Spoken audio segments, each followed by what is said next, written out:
Item ಯಾವುದೇ ಇರಲಿ try ಮಾಡಿ ಆಚಿ ಚಿಕನ್ ಮಸಾಲಾ. ರಾಜ್ಯದ ಡಿಜಿಐಜಿಪಿ ಡಾಕ್ಟರ್ ಎಂಎಸ್ ಸಲೀಂ ಅವರ ಸೇವಾವಧಿಗೆ ರಾಜ್ಯ ಸರ್ಕಾರ ಮತ್ತೊಂದು ವರ್ಷ ಎಕ್ಸ್ಟೆನ್ಷನ್ ಕೊಟ್ಟಿದೆ. ಜೂನ್ ಅಂತ್ಯಕ್ಕೆ ರಿಟೈರ್ ಆಗಬೇಕಾಗಿದ್ದಂತಹ ಸಲೀಂ ಈಗ 2027ರ ಆಗಸ್ಟ್ 29ರವರೆಗೆ ಹುದ್ದೆಯಲ್ಲಿ ಮುಂದುವರಿಯಲಿದ್ದಾರೆ. ಸರ್ಕಾರದ ಈ ನಿರ್ಧಾರ ಪೊಲೀಸ್ ಇಲಾಖೆಯಲ್ಲಿ ಮಹತ್ವದ ಬೆಳವಣಿಗೆ ಅಂತ ಹೇಳಲಾಗ್ತಾ ಇದೆ. ರಾಜ್ಯದ ಡಿಜಿಐಜಿಪಿ ಡಾಕ್ಟರ್ ಎಂಎಸ್ ಸಲೀಂ ಅವರ ಸೇವಾ ಅವಧಿಗೆ ರಾಜ್ಯ ಸರ್ಕಾರ ಇದೀಗ ಮತ್ತೊಂದು ವರ್ಷದ ಎಕ್ಸ್ಟೆನ್ಷನ್ ಅನ್ನು ನೀಡಿದೆ. ಒಂದು ವರ್ಷದ ವಿಸ್ತರಣೆಗೆ ಸರ್ಕಾರ ಗ್ರೀನ್ ಸಿಗ್ನಲ್ ಕೊಟ್ಟಿದೆ.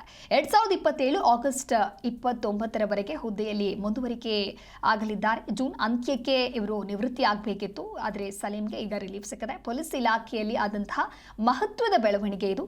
ರಾಜ್ಯ ಸರ್ಕಾರದಿಂದ ಸೇವಾವಧಿ ವಿಸ್ತರಣೆಯ ಆದೇಶ ಹೊರಬಿದ್ದಿದೆ.